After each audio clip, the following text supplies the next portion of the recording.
sa bansang Pilipinas at sa buong mundo. Ito po ang Reading the National Artist Series at ngayong araw po ay Baguio Reads Carlos P. Romulo. Ito po ay inihahandog ng NCCA, ng National Committee on Literary Arts, ng Komisyon sa Wikang Filipino, ng National Book Development Board at iba pa pong tagapagtaguyod ng panitikan sa ating bansa. Ang Reading the National Artist Series po ay nagsimula noong 2018 at marami na pong yugto ang series na ito na ginanap sa iba't ibang bahagi ng bansa. Bago po tayo magsimula, kinikilala po natin ang pagsama ngayong hapon ng ating pambansang alagad ng sining sa panitikan na walang iba kundi si kagalang-galang Virgilio Almario. Magandang hapon po, sir. Ngayong hapon, ang UP Baguio, Universidad ng Pilipinas Baguio ay nagagalak na maging host ng event na to dahil ngayong buwan, ngayong linggo ay nag-celebrate ang UP Baguio ng kanyang 60th anniversary. 60 years old na po. Senior citizen na po ang UP Baguio. At gusto kong malaman ng lahat na nung unang dekada, noong 1960s, na itinatag ang UP Baguio, ay yun din ang panahon, 1962 to 1968, presidente ng Universidad ng Pilipinas, si Carlos P. Romulo. At magandang pagkakataon ito na basahin natin ang kanyang mga nasulat sa pamamagitan ng ating sa tulong ng ating susing tagapagsalita ngayong hapon. Magsimula na po tayo. Simulan na po natin ang Baguio Reads Carlos P. Romulo.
Sagada by Alan Carino.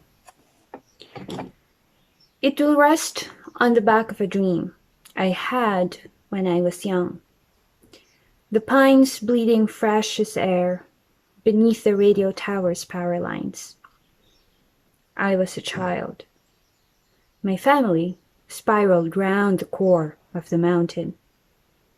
We'd pick them there, those bitter mountain strawberries growing sweeter in memory all the time.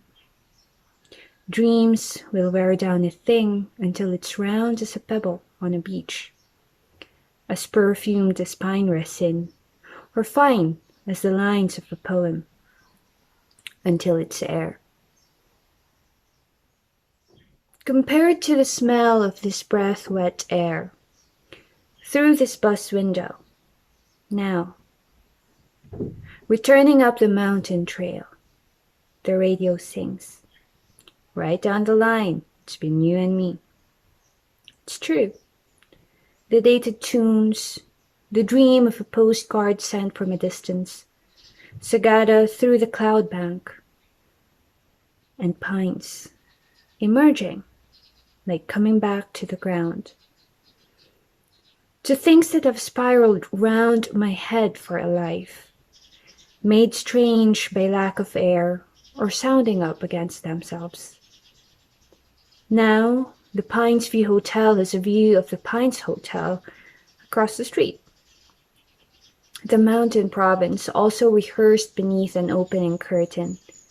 The dream of a nation, or a boy repeating lines about a gunshot, echoed down the years from a tree line that once enclosed a quiet market square.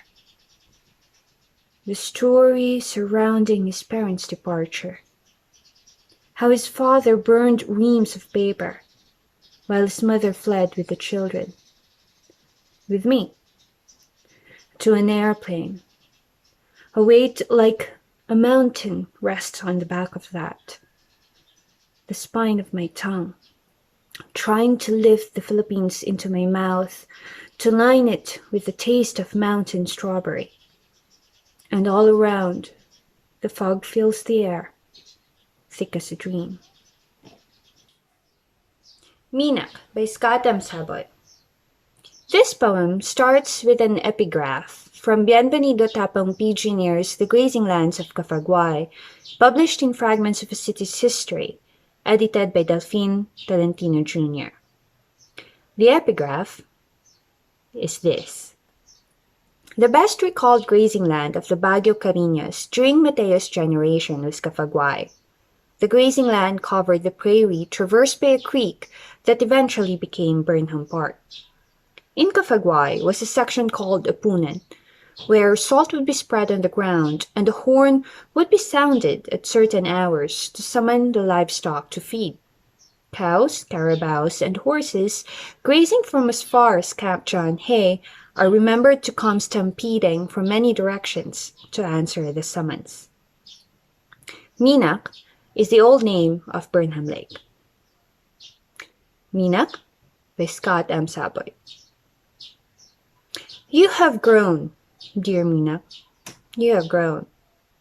Serpents and swans now skim to the funkiest rhythm, where once eels and leeches snaked, while hooves thundered over toward a mound of salt. Platforms for lovers sit where Mateo squatted on his haunches, mulling over his battle with winter best. No longer clannish, you went global with wireless fidelity, as years ago your new name launched you abroad, for evolution must spell a trendy nomenclature. No longer savage, you patched your nakedness with fast food wrappers. You have grown, dear Mina. You have grown.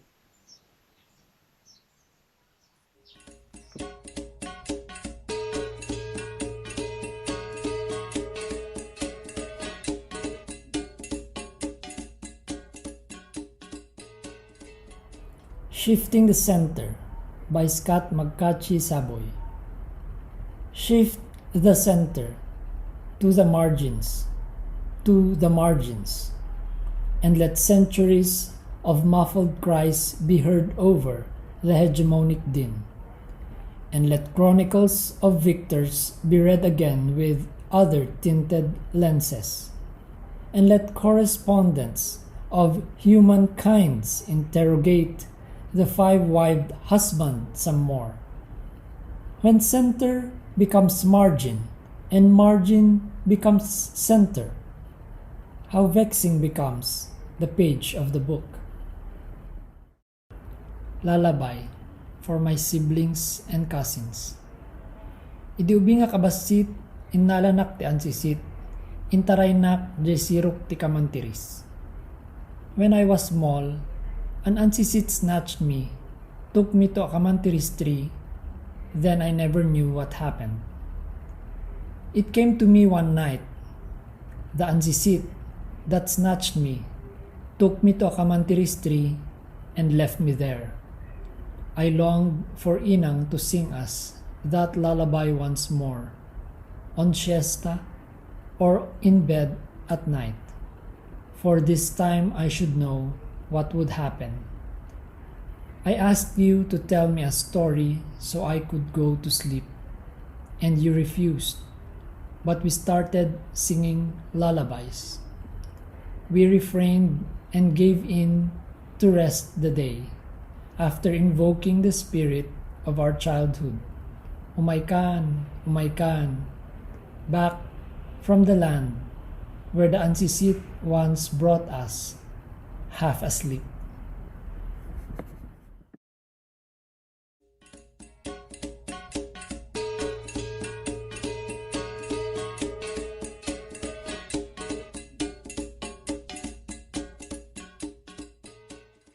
This is the concluding section of the essay, The Roads We Travel. More than any other road, it is the highway named after U.S. General MacArthur that I have taken countless times, on journeys from Baguio to Manila, at times onwards to other destinations. In earlier times, the bus took the scenic and winding Cannon Road down to Rosario in La Union before entering the highway cutting through much of central Luzon, Pangasinan, Tarlac, Pampanga, Bulacan. Built on the fringes of the Bued River Canyon, this mountain road, built a century earlier by American colonizers, was often beset by rock slides during the rainy season. Until the lengthier Marcos Highway was constructed toward the later years of martial law, it was always Cannon Road that travelers took in and out of Baguio. When landslides struck, one would take the road further north from Rosario to Bawang in La Union to get to Nagilian Road. When the earthquake of 1990 made Baguio inaccessible, for weeks, the road first made passable by Army engineers was the hardy Nagilian Road. In La Union, one crossed the Bued River through the Rosario Bridge, and when this bridge was damaged by huge logs coming down in a torrent during a particularly devastating typhoon, one took an even longer route through more towns in Pangasinan, through San Fabian and Manawag, famous for its church housing the miraculous Virgin. In Tarlac, the stretch of highway through the towns of San Manuel, Moncada, Paniqui, and Gerona cuts through fields planted to rice, corn, sugarcane, fruit trees.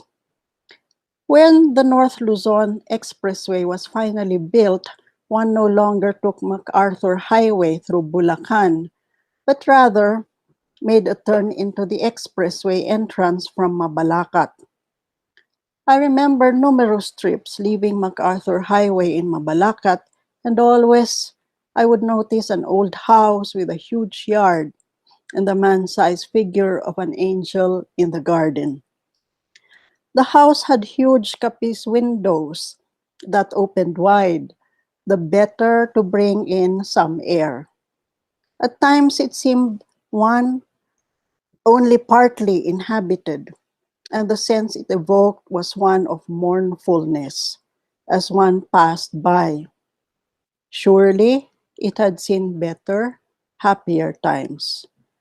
In later trips, I saw that it had a small shed built near the road selling siopaw to passers-by.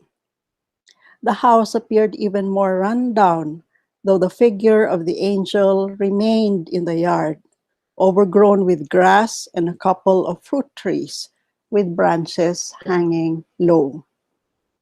Of late, the much-traveled artery that is MacArthur Highway yields more and more to the lengthened expressway that allows one to bypass towns rapidly burgeoning with local traffic. On the expressway, there are no pedicabs, no slow-moving habal-habal, no carabao-drawn sleds.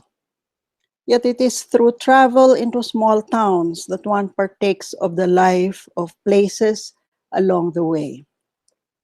A memory I relish is one when, on a bus to Baguio, I catch a glimpse of a whole flock of herons flying low over a field in Rosales. The sight is rare and magical. It was as though a blanket of pure white hovered over the land. Before I realized what I had seen, the bus had sped onwards.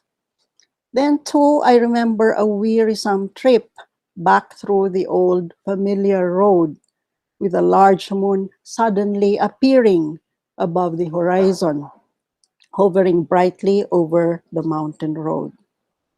It is often with a mix of apprehension and anticipation that I embark on any journey.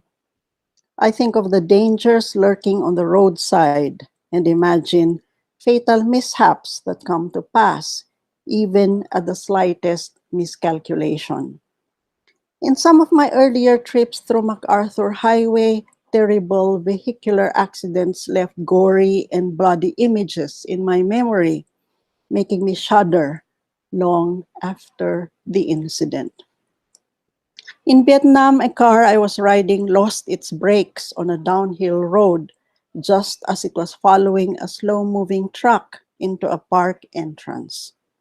Nothing short of a miracle kept us from certain death had the car gone fully under the huge truck. It did not, though it was a very close shave. Yet I travel anyway, not too much out of courage or blind faith, but because one must yield to the need and the urge to connect. Some journeys bring unexpected gifts on the way to one's destination. In some ways, lives are shaped, even altered by the journeys and the roads we take, just as they are by the places we live and the places we visit. Thank you very much. I take this opportunity to thank the UP Press, Likhaan, Dr. Dalisay for allowing the inclusion of his remarks on my work, and of course, Para for the book cover design. Thank you, UP Baguio, for allowing me to launch the book, and thank you, NCCA. Maraming salamat.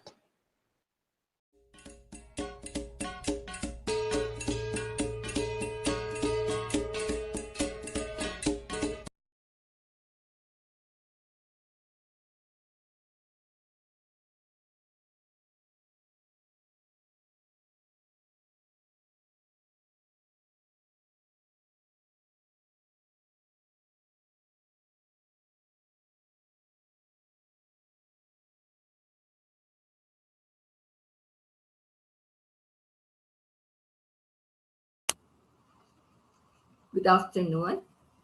On behalf of the National Committee on Literary Arts and the Technical Working Group of the National Literature Month, led by Dr. Mike Corosa, I wish to thank Dr. Jimmy Fong for the partnership of UP Baguio in this celebration.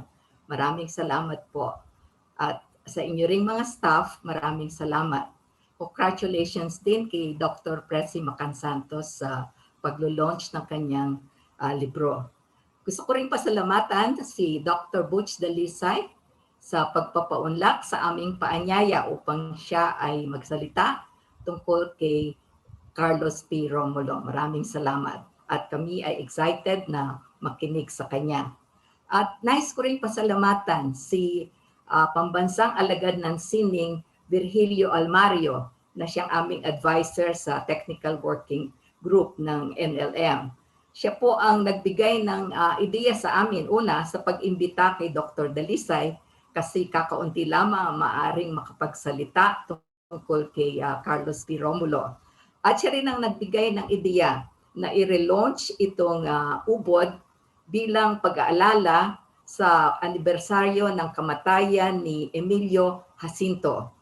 Si Emilio Jacinto po ay namatay noong April 16, 1899. At alam natin na siya ay naging secretary ni Andres Bonifacio. Siya rin ay kabataan na nagsulat ng Kartilya ng Katipunan at ng Kalayaan. Kaya tamang-tama lamang na i-launch ngayon ang ubod sapagkat ang ubod ay isang antolohiya ng mga kabataang manunulat. atin pong panoorin ngayon ang video tungkol sa ubod. Maraming salamat po.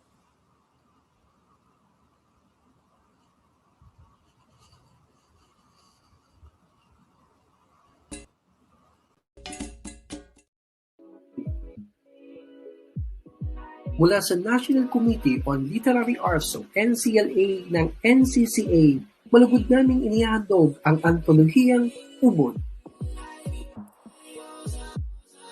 Bilang antolohiya, ang Ubod ay isang koleksyon ng mga pampalitikang akda mula sa may 44 na manunulat mula sa iba't ibang rehiyon sa Pilipinas. Ang mga akda ay nanggaling sa 4 na geographical na hatian: NCR, Luzon, Visayas, Mindanao, at mayroong regional areas ang mga pinagmulan ng mga may akda. Sa pangunguna ni Professor Juliet Malyari, ang head ng NCLA, ang Ubod ay may cover and book design ni Alejandro Bondok at logo design ni Mary Malyari at inilimbag ng Citizens Printing Press.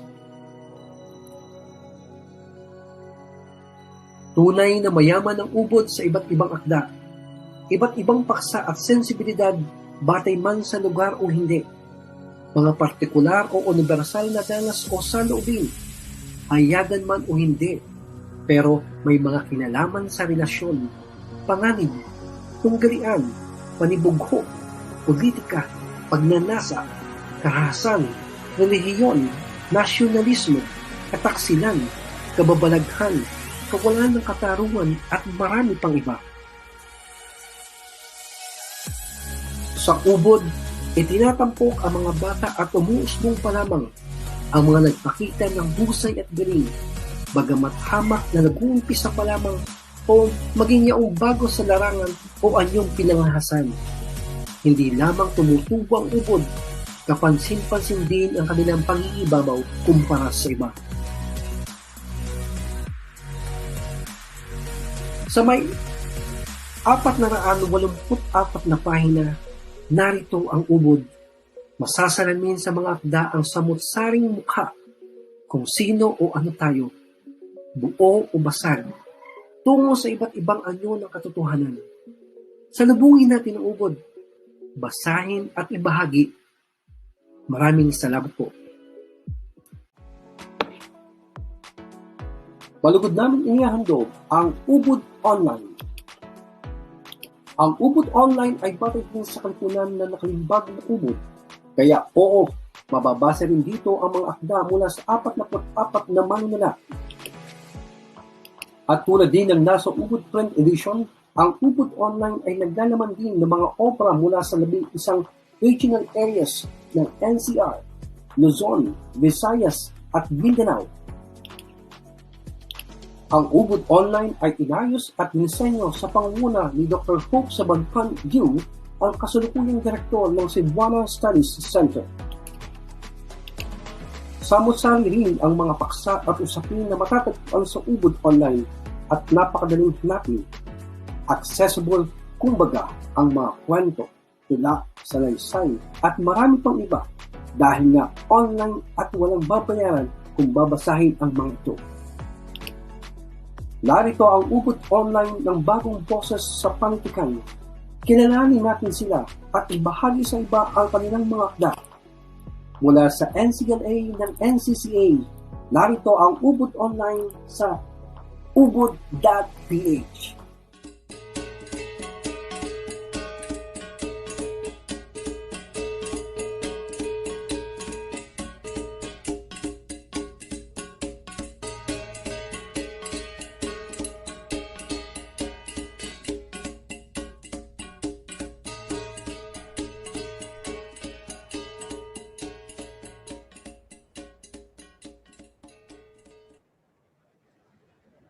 At ngayon, ibibigay na po natin ang ating oras sa ating susing tagapagsilita para sa ating tema ngayong araw, Baguio Reads Carlos P. Romulo, ang kagalang-galang na manunulat si Dr. Jose Butch Dalisay.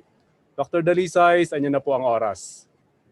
Magandang hapon sa inyong lahat at maraming salamat sa inyong paanyaya para makapagsalita dito sa inyong palatuntunan ngayon.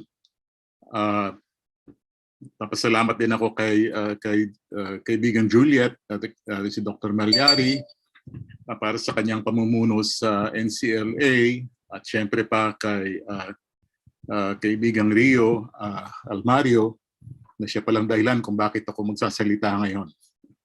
Magandang hapon po sa inyong lahat dyan sa UP Baguio. Let me begin by admitting that I was surprised to have been asked to speak on Carlos Peña Romulo, CPR, or the General as he preferred to be addressed. I am no expert on Romulo, and while our lifetimes coincided for about 30 years, I never had a chance to meet the man, not even at the University of the Philippines, which he served as president from 1962 to 1968. I did have a brush with Romulo's writing in grade school when, for reasons I now forget, my declamation piece was his exuberant essay, I Am a Filipino. Of course, I already learned from our social studies class that he had been the president of the United Nations General Assembly, so I had a sense of the man's reputation and achievement. Here was a Filipino who had proudly made a name for himself and for his country in the world. Like most of you, I also remembered Romulo as the diminutive figure sloshing through the surf on Leyte Gulf behind the hulking Douglas MacArthur. But indeed, he was someone whose physical stature at 5'4" was often preceded and magnified by his towering reputation. The standard description of him online is a highly compressed synopsis of 50 years of public service as an educator, soldier, university president, journalist, and diplomat. The first Asian president of the United Nations General Assembly, then Philippine ambassador to Washington, DC, and later Minister of Foreign Affairs. He was a reporter at 16, a newspaper editor by the age of 20, and a publisher at 32. He was the only Asian to win America's coveted Pulitzer Prize in journalism. Now, as soon as I recite these phrases, let me acknowledge my awareness of the uncomfortable fact that Carlos P. Romulo may not be that popular in the Cordilleras. And we are being hosted by UP Baguio today because of the controversy generated by a statement attributed to him, ostensibly claiming that, and I quote, "The Igorot is not Filipino," unquote.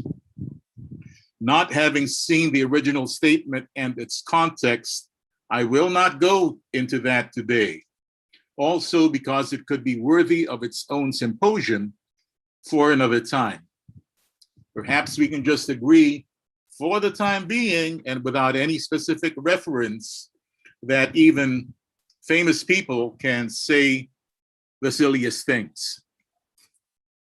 Romulo's was unquestionably a long and stellar life, stretching from the start of the American occupation in 1899 to the last year of Marcosian rule in 1985. He was effectively a participant in and witness to the most dramatic moments of the 20th century, not only here, but overseas, missing out only on the EDSA revolt of 1986 and its aftermath. Some political commentators have called him the best president we never had, alongside other contenders such as Ninoy Aquino, Ed Angara, and Pepe Jokno. Even his association with President Marcos in his later years as foreign minister, an appointment clearly meant to lend credence to the martial law regime, as CPR himself realized and later regretted has now largely been overlooked by scholars and critics of that period, who tend to focus on the younger technocrats who helped prop up the economy and the cronies who gutted it. But of all the tributes paid to CPR, the one that seems to have escaped the public imagination is that of Carlos Peña Romulo as National Artist for Literature, a fact that many Filipinos, including writers, appear to be ignorant of. Even those who know cannot seem to say exactly why CPR deserved the honor. And I must confess to be among those who have wondered how Romulo's literary achievements stack up alongside those of Nick Joaquin, Chuni Lose, Jose Garcia Villa, Virgilio Almario, Amado Hernandez, and so on. And this is why I agreed to take on this assignment of a brief lecture on Romulo, which, by the way, I've titled Rereading Romulo, the Art of Autobiography, to rediscover him for myself as a writer and come up with what I hope will be a fair assessment of CPR's literary legacy. For the record, Romulo was declared a national artist along with the film director Gerardo de Leon by virtue of Presidential Proclamation number 2207, signed by President Marcos on June 10, 1982. It is a short document, citing nothing more specific about the awardees' achievements beyond saying that, and I quote, "The works of Gerardo de Leon and Carlos P. Romulo are reflective of preeminent excellence and of that national genius that contributes to the artistic heritage of the Philippines and of the world," unquote. It refers to the recommendation of the National Artist Awards Committee. And he was the only the third awardee for literature, following Amado Hernandez in 1972 and Nick Joaquin in 1976. Now, we are not privy to the deliberations of the awards committee for that year and to what procedures were followed. What we know is that the process was far less rigorous then than it is now, with only the Cultural Center of the Philippines Board vetting the nominees, and Malacanang Palace reportedly exercising far stronger prerogatives in making the final decisions. The infamous Dagdag Bawas controversy of 2009 under President Gloria Macapagal Arroyo was still decades away, and no clear-cut rules were still in place. We were, after all, still under an authoritarian regime, despite the fact that martial law had been technically lifted in 1981, or the year before.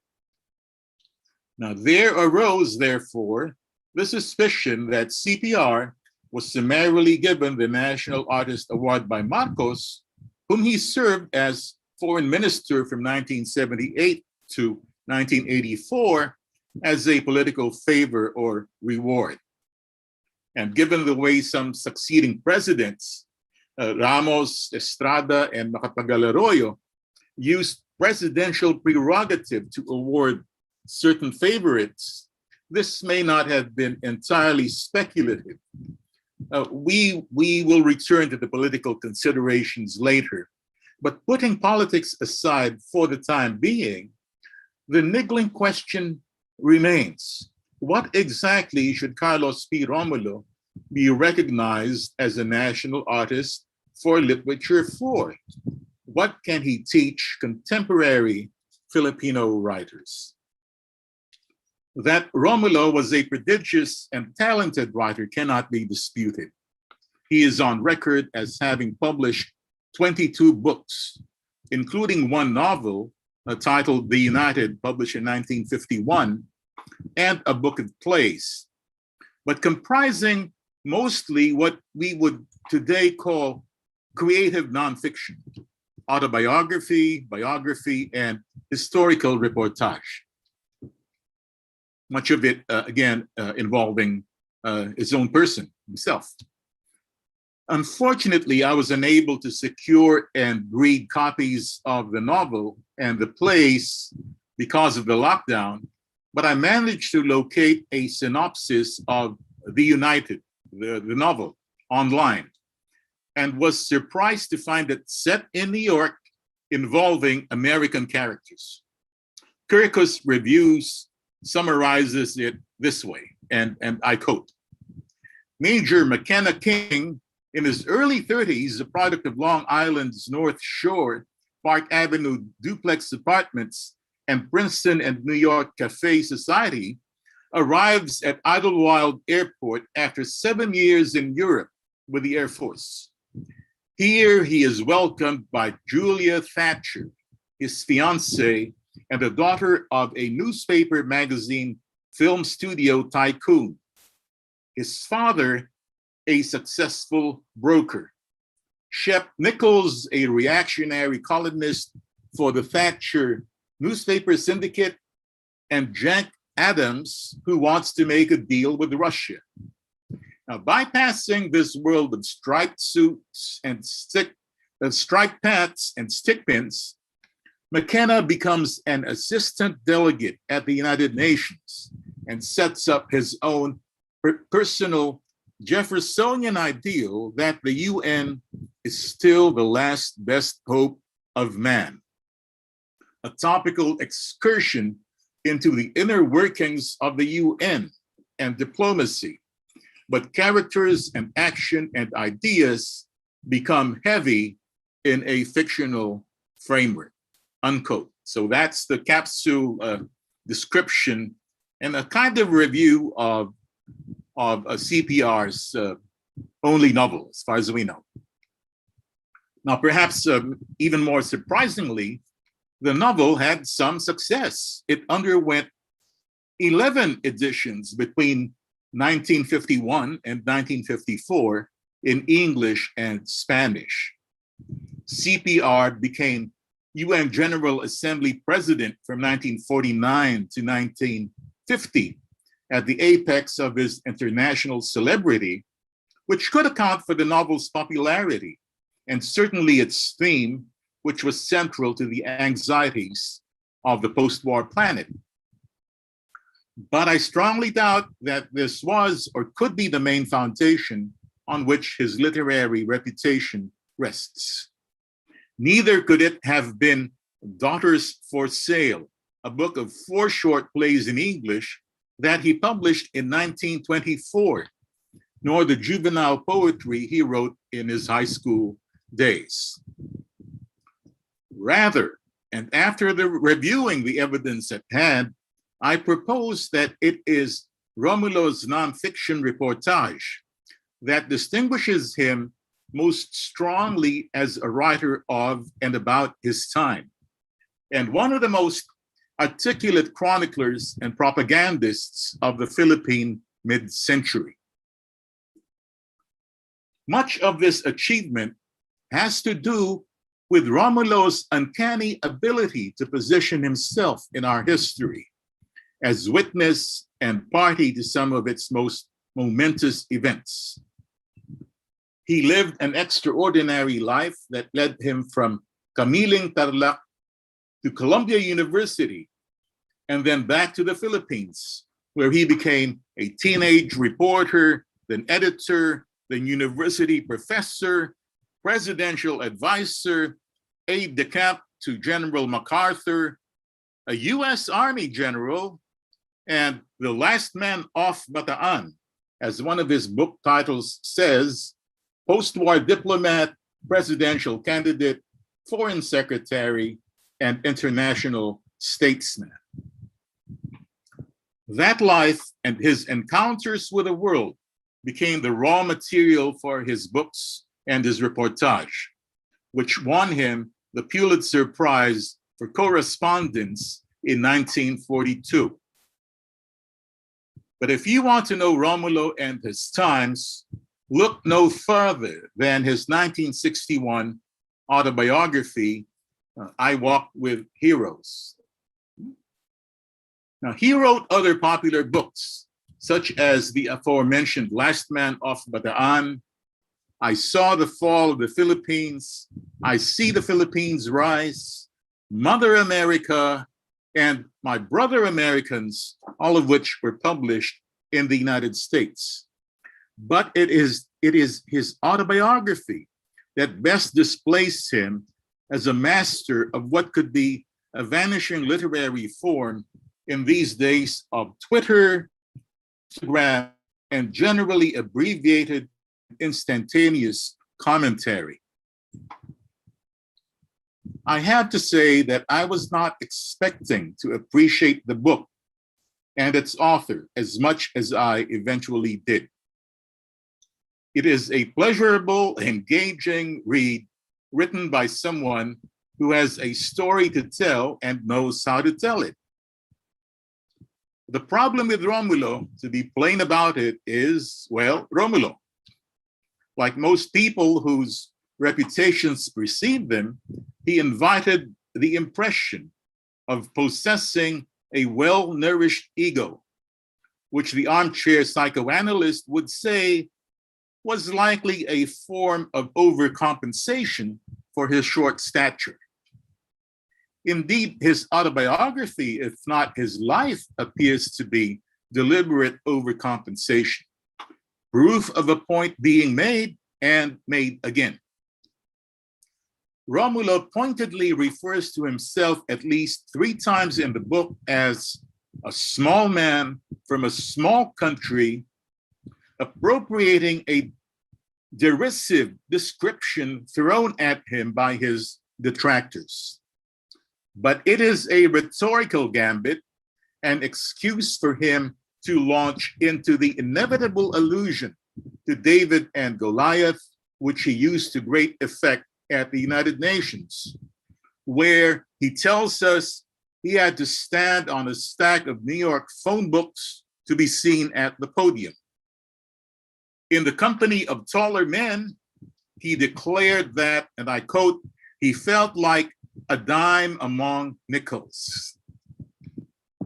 Constantly, he employs his diminutive size and by extension, the underdeveloped Philippines to his advantage, scrappily fighting for every opportunity to succeed and succeeding by sheer talent and industry.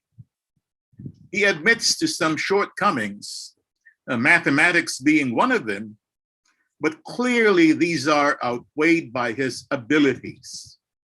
His love and mastery of the English language, his ambition, his pride in the Filipino, his wit, and this resolve to seek, as he puts it, the spark of humanity in every person, especially in his adversaries.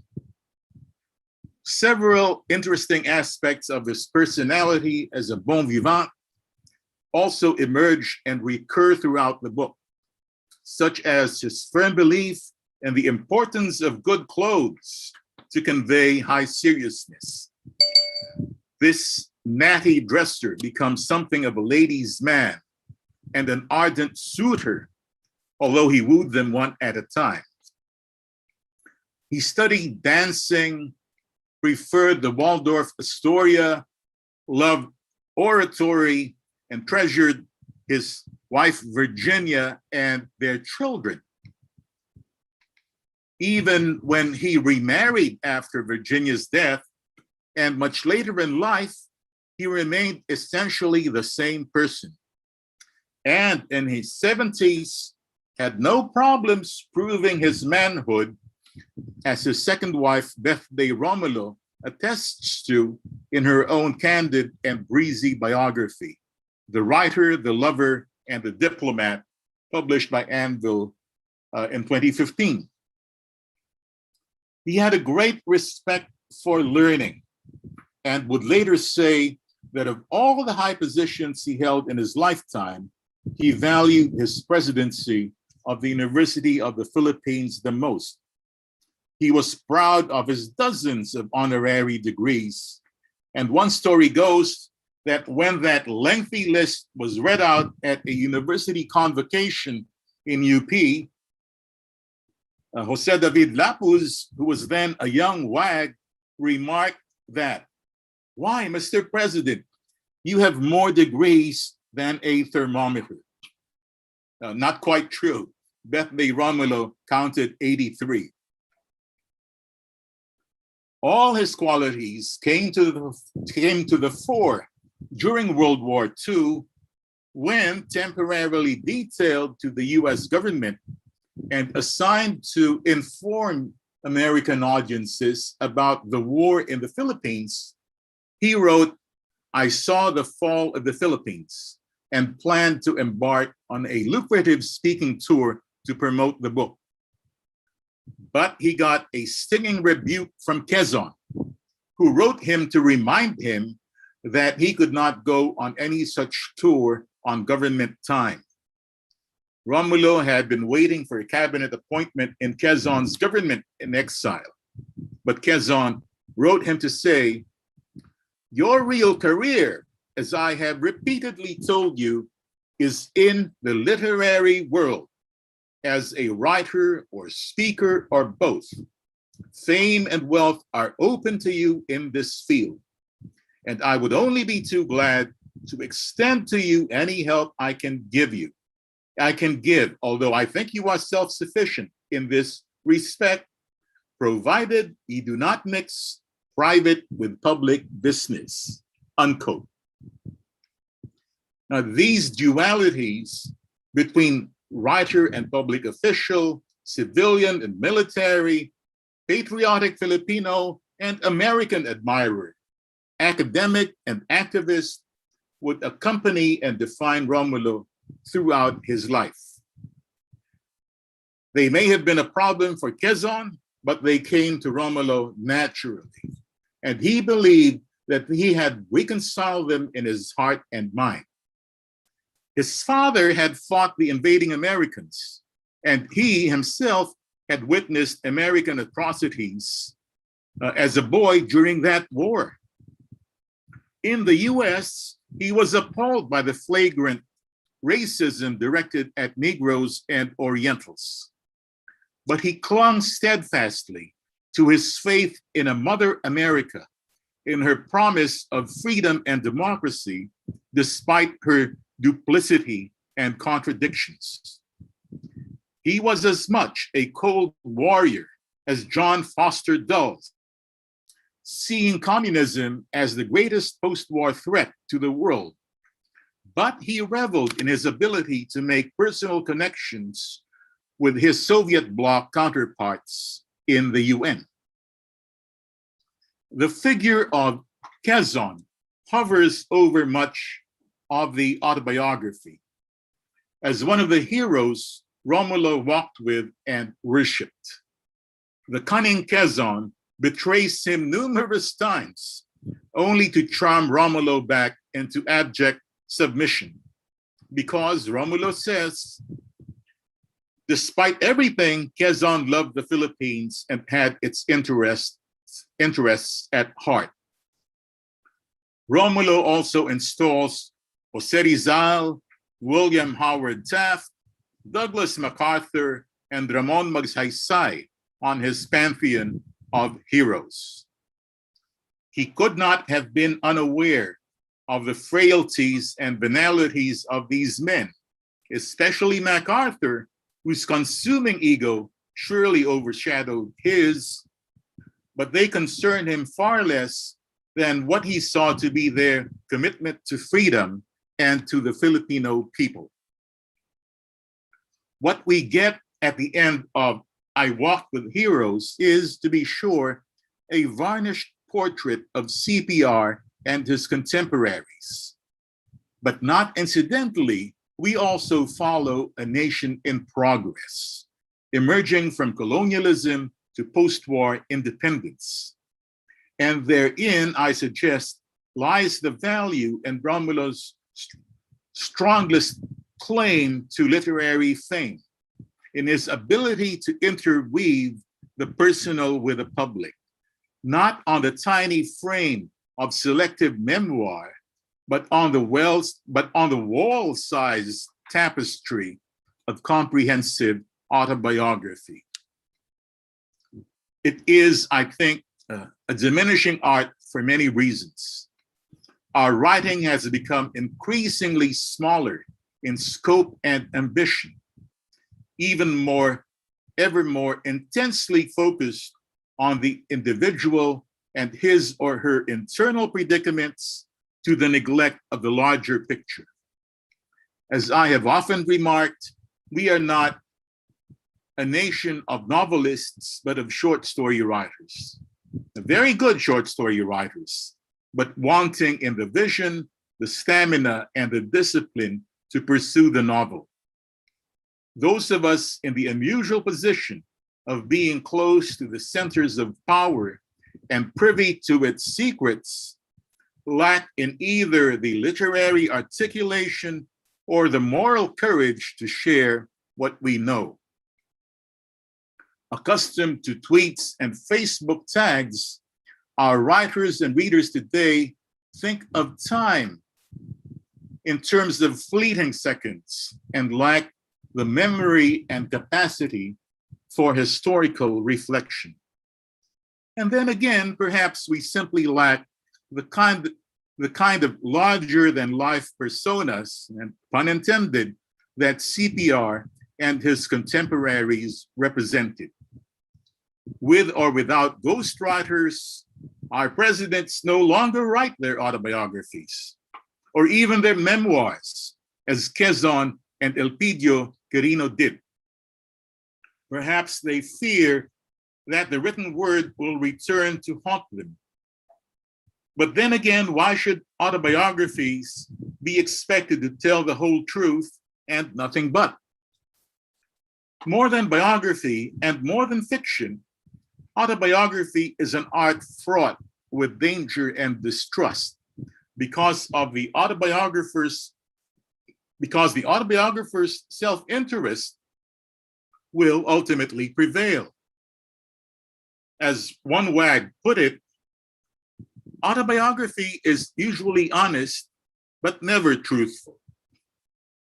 In an excellent essay titled "The Trouble with Autobiography," published by the Smithsonian Magazine in January 2011, Paul Theroux swore off writing his autobiography because of this inevitable distortion. He quotes Rebecca West, who said that, and I quote, "Everyone realizes that one can believe little of what people say about each other, but it is not so widely realized that even less can one trust what people say about themselves," unquote.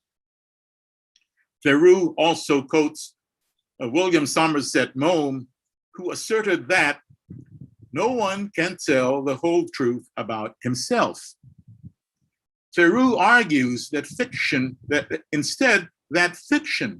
is the more reliable path to the truth than autobiography.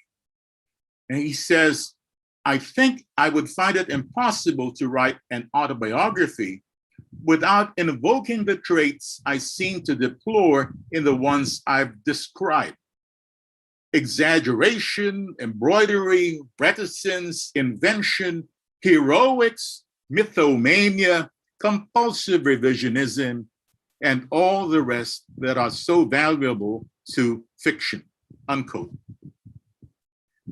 Subjected to scholarly interpellation, Romulo's reportage on himself and the history swirling around him will surely raise many questions about whether this and that really happened the way he recalls it.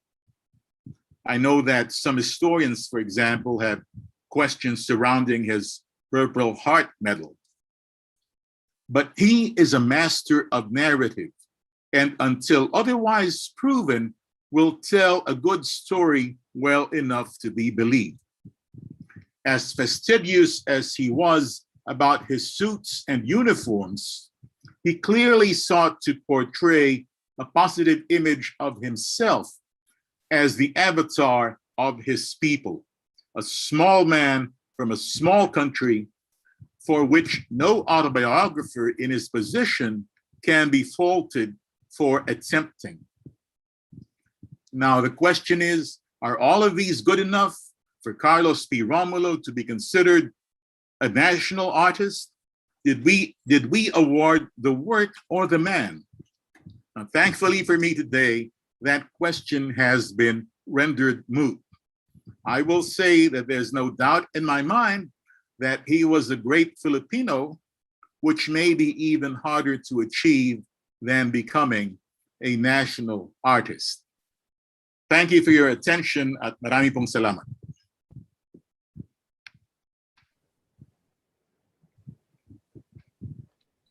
Marami pong salamat, Dr. Butch Dalisay, sa kanyang presentation, Rereading Romulo, The Art of Autobiography. Please use our chat box or Q&A icon for your questions. We will now proceed to some questions and answers or some discussion on the presentation. Yung mga nanonood po sa YouTube, pwede rin po ninyong ilagay yung comments nyo sa questions sa comment section. At meron po tayong kasama si Nat natitingin sa inyong mga question para po tanungin natin kay Dr. Dalisay. Let's please wait a while for questions to come in.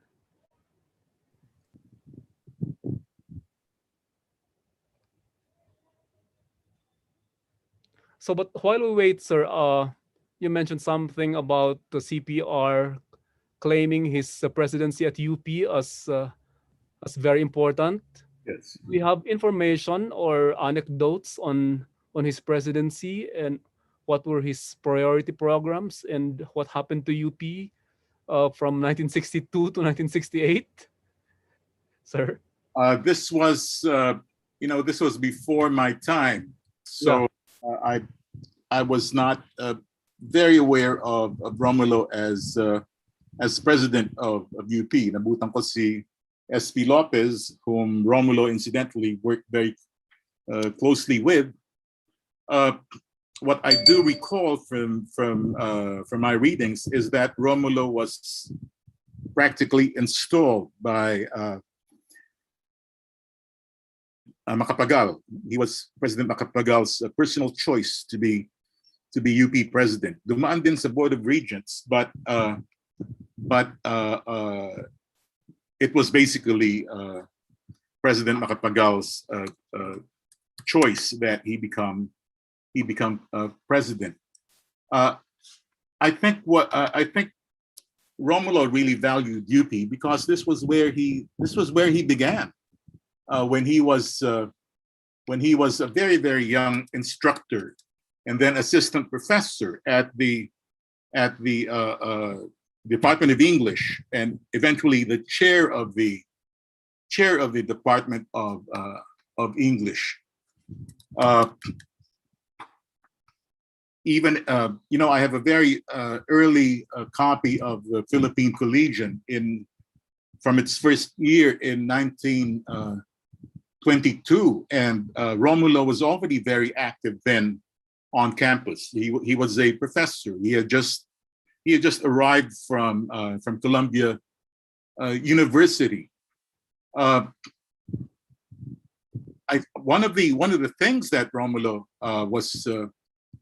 was famous for during that time, I mean, his early time as a professor, was to take to the streets, to lead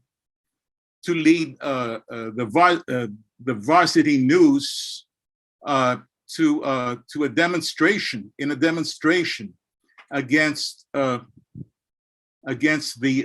Manila Times because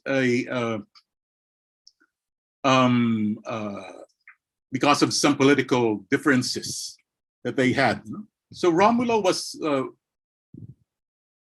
was something of an activist, but not the kind of activist that we would think of today, again, because of his very, very strong pro-Americanism, which I should say by 1960, by the late 1960s, had become very unfashionable in UP. So I'm sure that there was a lot of opposition to that side of Romulo at a time when the university was already awakening to the revival of nationalism, of the nationalist spirit leading up to the first quarter storm of the 1970s. So Romulo was a kind of a transitional figure from the UP of the past to the UP of the present.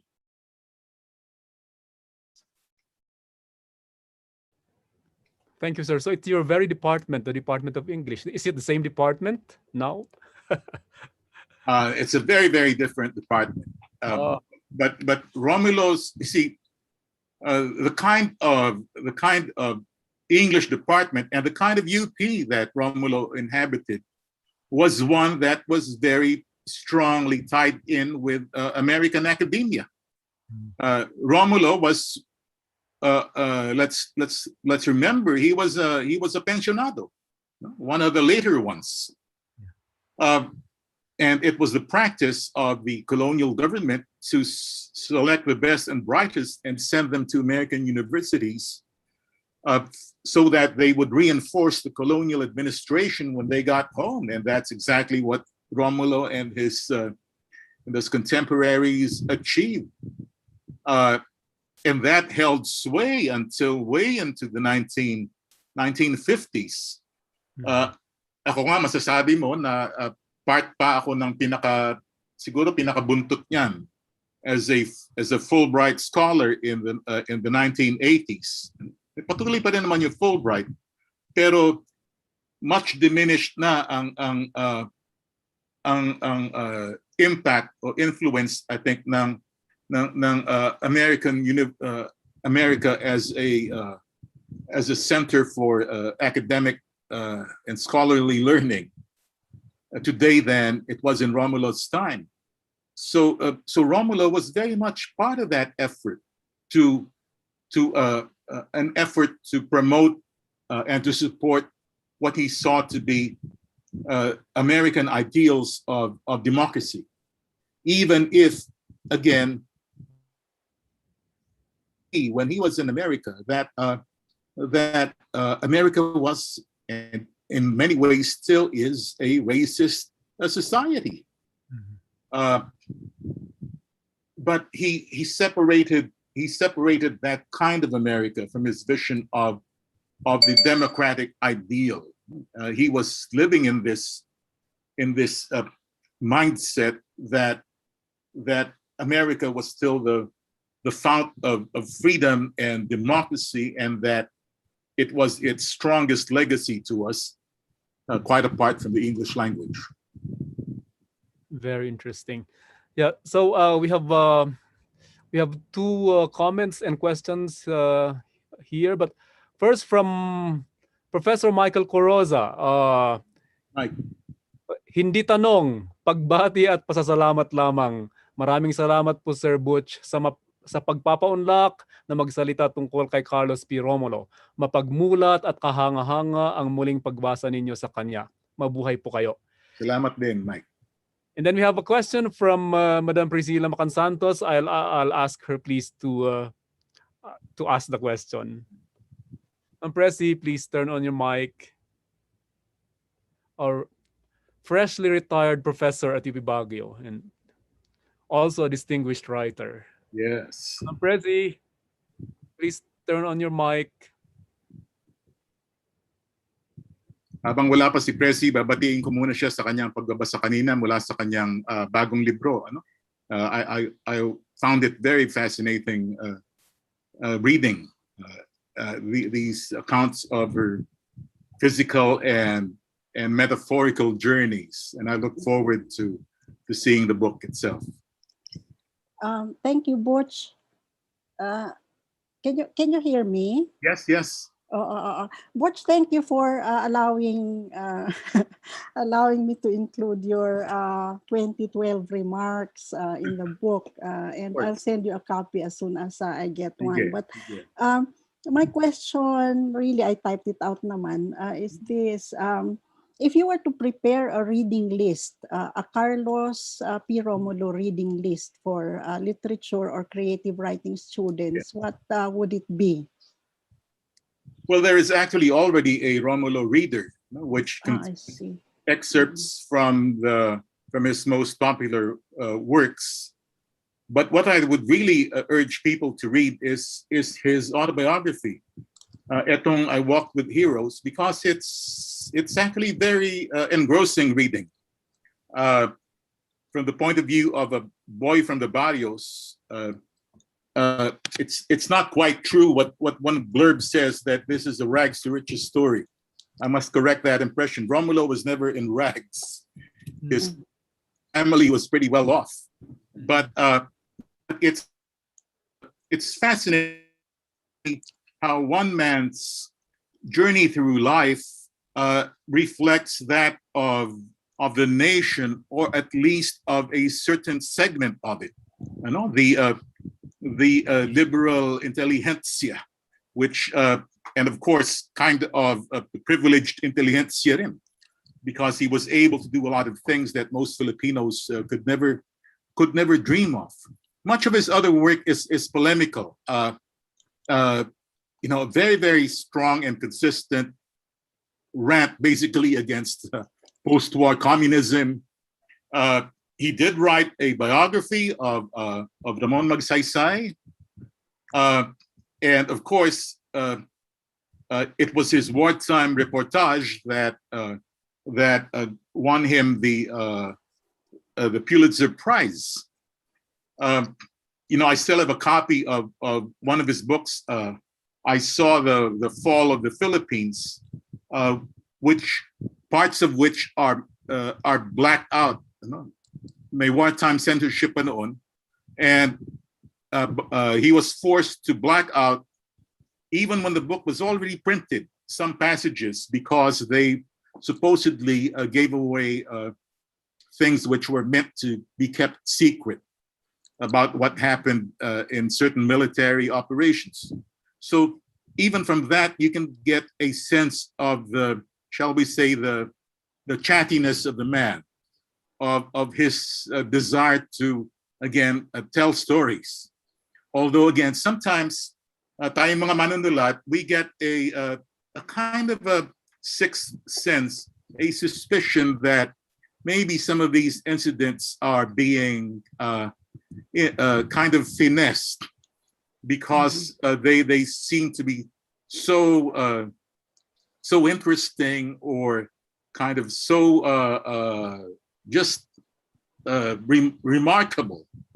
But Romulo was again, Romulo wrote to be read. I mean, at least by certain people. He knew what stories to pick out. Hindi lang stories, kasi stories about himself. So he knew how to live in such a way that when he told the story, it was going to be interesting. Like that story, for example, about having a set of cutlery, you know, yung mga spoons and forks, stamped CPR. When he was a young student in Colombia, his landlady was kind of shocked, surprised to see that this young man from the Philippines had his own silverware, you know, initialed with his own name. And Romulo had a great laugh out of that, because these were spoons and forks that he had spirited away from the train that brought him from the West Coast to the East Coast. And that just happened to be the Canadian Pacific Railway, CPR, and so he swiped the he swiped the cutlery. So he's this kind of adventurous a fellow who is out to really get a blast out of life. He writes quite candidly about his love affairs,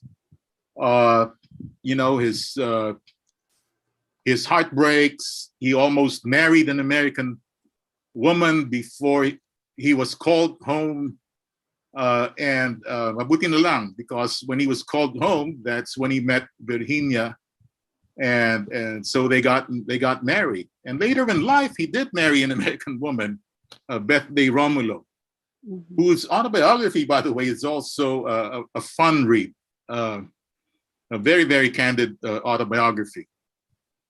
So what happened to me when I was doing this presentation was I went back to reading autobiographies and realized how much fun it could be. Of course, also how tricky the form could be.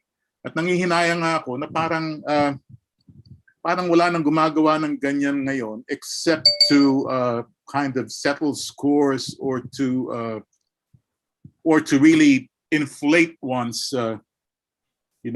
I think we all recall that big fat autobiography of a certain minister of state in Marcos's time. But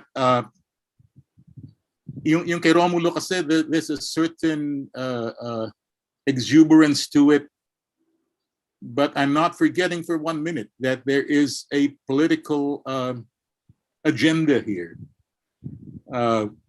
which both serves the nation, because this is Romulo's projection of himself as the modern Filipino, and the nation, but also, of course, of Romulo himself, who, let's not forget, had presidential ambitions. He almost ran for president until he realized na hindi pala pwedeng basta tumakbo ka lang kasi matalino ka. Kailangan may pera ka din. And that he didn't have enough of. And so without backing, he had to drop out of the race and become content na lang with being ambassador, which was probably a better role for him anyway. Jimmy, if I may, Yes, pwedeng magtuloy kung Yes. walang ibang questions. Yes, please. Butch, I was really delighted by this presentation on Romulo kasi one of the essays I have in the book is about a grand uncle of mine who was part of the Manong generation. Yes. And actually, he one of the stories was that he came after he was in the US. He came to the Philippines with MacArthur. He landed in Leyte, and I can believe that because maraming kwan. Pero parang medyo parallel sa buhay ni Romulo, except of course hindi ganun ka kwan yung kanyang roles in life, and it ended up medyo sad because when he went back and forth to the US. But it's the same story about a fascination with America and trying to he even became a college professor also, yung mga ganon. Kaya maybe when I send you the book, yung title ng essay is Bridge, because apparently he when he was in the US, when he was a young boy, because he went there as a manong in that time. Kaya recently I was also reading about Carlos Bulosan and all. He served with an engineer who built the Golden Gate Bridge. So parang that generation is still a generation that has to be looked into, and talagang makita kung paano nangyari until the present time yung how they brought in the history of Filipinos in America also. That's true, Presi. Talagang yung henerasyon na yan, it's fascinating for us to revisit and rediscover. I mean, I've been working on several biographies of people from that generation. One that I finished years ago, although hindi pa napapublish, was that of Otero Laurel, whose wife, by the way, spent many years dyan in Baguio. And si Teroy Laurel, magkakasama yan sila lahat sa US Embassy. Si Teroy Laurel, CPR, and another person whose biography I'm finishing up, si Leonidas Virata, who became Romulo's assistant in Washington. And talagang parallel ang buhay ng mga yan. Usually galing sa mga probinsya, tapos nabigyan ng pagkakataon na mag-aral sa Amerika, at pagbalik dito ay talagang a very staunch, pro-American, civil servants, no? But and we can, and today, of course, we can be very critical of that stance of those politics. But if you go through their lives, you kind of understand why they were shaped that way. And much of it is really probably just nostalgia, but their experiences in America were very different, I think, from what this current generation is going through. Yeah, that's true. But really interesting generation, yung kanila. Difficult, sad, but also admirable in the things that they were able to do. Thank you, Butch. Salamat din. Thank you, Ma'am Presi. Professor Malyari, would you like to verbalize your comment, please, instead of me reading it for you? Yeah, ang galing, Butch, ha? Mas na-appreciate ko si Romulo ngayon. Kasi negative talaga ang mga ni Romulo. But when I was freshman sa UP, he was the president, dinatnan ko pa siya. Ganun ako katanda. And I read his, I Walked with Heroes. Quite inspiring naman. Na-inspire ako, although nag-start ako maging anti-American noon. Pero ang galing nung niya, it was really inspiring. Sabi ko, that was why I was torn apart. Sabi ko, ano ba, at sobra ba ang pagka-anti-Americanism dito sa UP hindi natitingnan itong positive side na mold si Romulo ng American no? And even his mind, na-mold ito ng Amerikano. Kaya mahusay din siyang magsulat sa English. Kasi yung language niya galing sa kanila So sa tingin ko yun ang isang advantage ng pagiging Amerikano niya. Oo, nag-aral siya, marunong siya tulad ng henerasyon niya, marunong siya mga stila dahil yun ang ginagamit nila sa bahay nila sa Tarlac. That's right, oo nga. Because he came from that kind of family, but as soon as he discovered English, he really took to it like a duck to water. Yes. Si Shakespeare, lalong-lalo na, gustong-gusto niya. So it was a classical American education that he went through. Like many Filipinos of his generation. Pero ano talaga siya, he was really advanced for his age, and I mean his physical age. At 16, nagtatrabaho na siya sa seminary. Exactly. Funny thing is, when I was reading his autobiography, I mean, not to put myself on any kind of level with him, pero sabi ko parang ganito kasi nagtrabaho ko as a newspaper reporter at 17 naman. Oo. At pareho kaming mahina sa math. Kaya napakasip pagsusulat. Kaya siguro I became more sympathetic as I was reading the book because I could see many parallels, like the provincial boy who goes to Manila and then realizes his dream of studying abroad and realizing that kaya-kaya niya yung mga kaklase niya. Yes. Yeah. Yung pride niya sa pagka-Pilipino, really a part of it is his. It's not an abstract pride. It's he himself, competing against these big American guys and doing very well in school. But he's like a kind of a Forrest Gump in terms of being everywhere where interesting things are happening and being a witness to history in the making. Ang ano kay Romulo, masipag siyang chronicler. Linilista niya lahat ng nangyayari. One thing that I also discovered, because I also collect old books and ephemera and letters and so on. And because I do a lot of biographies from that period, I've seen a lot of letters of Romulo. Letters, I'm presuming that he had a secretary who typed out these letters, but they are so well composed.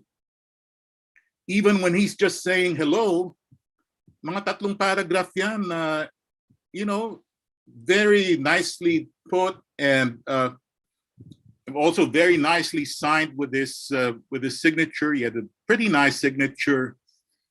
In fact, right here in the room that I am, I have a book of his, which I happened to buy, and I was delighted to see that it contained his signature and a letter from him to its former owner, an American who met Romulo when Romulo came over to, I think, Louisiana for a talk, and he gave this guy this book.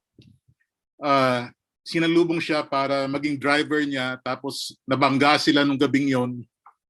So Romulo sent him a book with profuse apologies for what happened to them. Very, very interesting letter. It's, if I were to write an essay about the art of correspondence, I would put Romulo in that essay too, because that too is a lost art. Even among government people, and much of the correspondence that I read from him is not even official; it's private. But you see a very deliberate mind at work, very fluent. Kitang-kita mo dun sa pagka-compose noong sulat. Yeah, thank you. Mas na-appreciate si Romulo ngayon.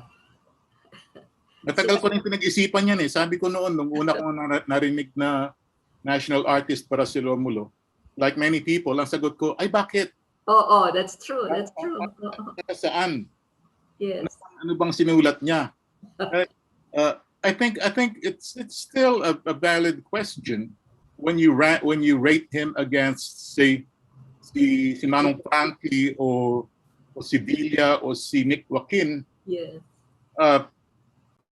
Especially in terms of literary fiction, pero there is something of an argument to be made if you sum up his nonfiction work and what it says of himself and of his country at that time. He really was a masterful propagandist, shall we say, for the Philippines.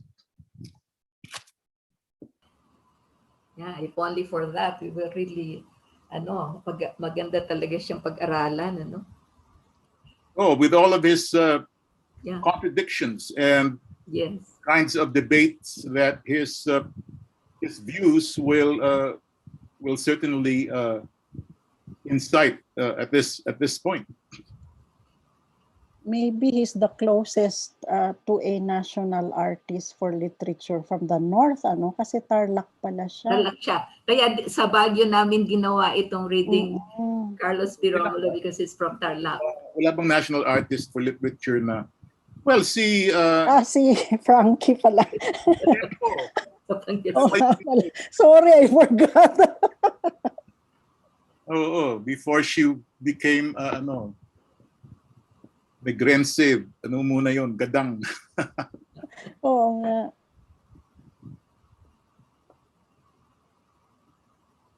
Yeah, we are also being assisted by Nat Eming and Farah. Do we have questions from YouTube? There's one, but it's not directly related to the presentation. It's just something to do with the availability of this lecture later on YouTube. It will be available later on YouTube. That's good. Yeah, send me the link too. Yes, we already have the link in the chat box. At salamat nga kay Juliet din at nasangkot ako sa mga to kasi siya rin ang tumulak sa akin na sumulat to, magsalita tungkol kay Argilia . Hindi ko rin masyadong. Ang galing naman. Every time nasusulat ka, talagang excellent naman. Kasi na-intriga ako sa mga ano . I'm always fascinated by what drove these people to write what they did in their time.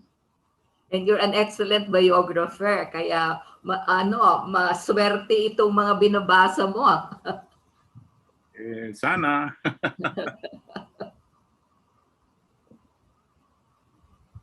Last call for questions, please. Professor Lazaga, do you have any question? Ako naman na magtatanong sa inyo, ano ba yung issue na yun na aware ba kayo doon? Lalo na ikaw, President, taga diyan ka, yung pinagkaguluhan tungkol sa sinabi daw ni Romulo na hindi daw Pilipino ang Igorot. Yeah. Hindi ko alam yun . Jimmy, baka ikaw. Did you know that? Are you aware of that statement? Yes, anecdotes. It must have been in the 50s or 60s. Well, 50s na sinulat, pero pumutok yung issue mga 2007 and na-revive ulit 2016. Talaga? Yung tinignan ko online. Yeah, but already in the 50s, I think the Igorot student leaders in Baguio protested against. It must have been a statement in one of the books. Is it Mother America? Mother, I think dun sa Mother America. Mother America, yes. Wala bang context yun? I mean, I don't think naman na Romulo would be so crass, stupid as to just say that. But there must have been a context, and I think from the brief discussions I've been following, it had to do with the idea of the Filipino as a work in progress.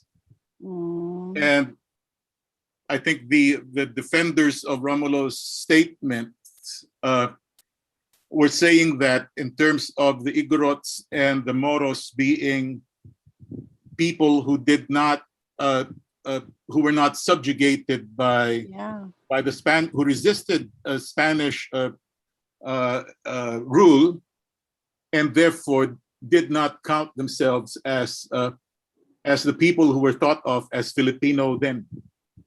Ayun ang timpla nila noon. Pero of course, it's very easy to see that another way. Kaya gusto ko rin sana makita yung quotation na yun. Kasi nung nakita ko yun, sabi ko, naku, bakit sa UP Baguio ginawa itong Romulo? Baka may mag-rally dyan. Wala naman. Ano niyo sa amin? May Romulo Drive pa yata dito, di ba? Meron Romulo Drive. Oo. And I'm not aware that there has been yung excessive hostility towards Romulo. In fact, yung mga Ilocano, I'm more Ilocano kasi of course I was born in Baguio. Parang hero si Romulo because he achieved great things and parang if he was not Ilocano, at least they thought of him as Ilocano. Tingnan mo, it's one of those social media brush fires. Oo nga. Kita mo sa Facebook at sa kung saan-saan, if you Google Romulo and Igorot, lilitaw yung debate na yun. Always comes up, yeah. Maybe that's another thing to that's another topic to take up. Oo, Jimmy, di ba? His intro.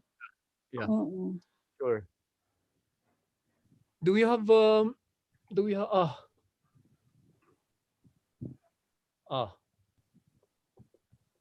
yeah, Sir Jun Lee, do you have a question? Yeah.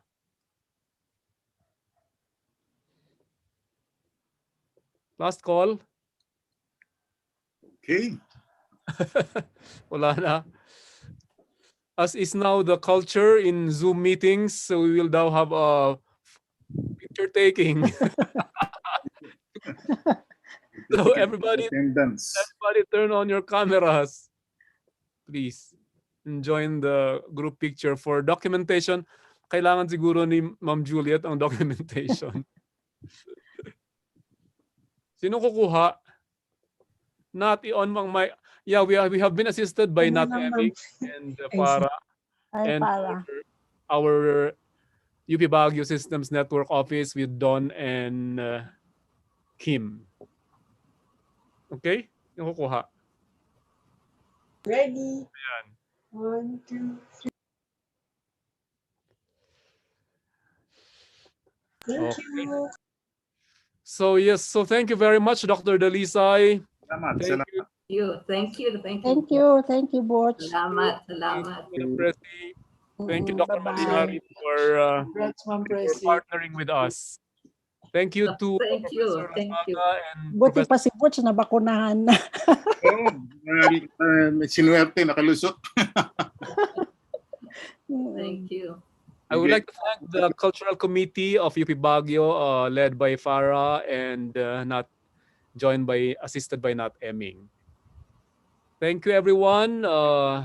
Please review, look for the link on YouTube if you want. Thank you, Jimmy. Thank you, Madam Presi. See you, neighbor. Yeah. Thank you, Jim. Thank you. Bye-bye, Juliet. Bye. Congrats, Yeah. Ma'am Presi. Bye po.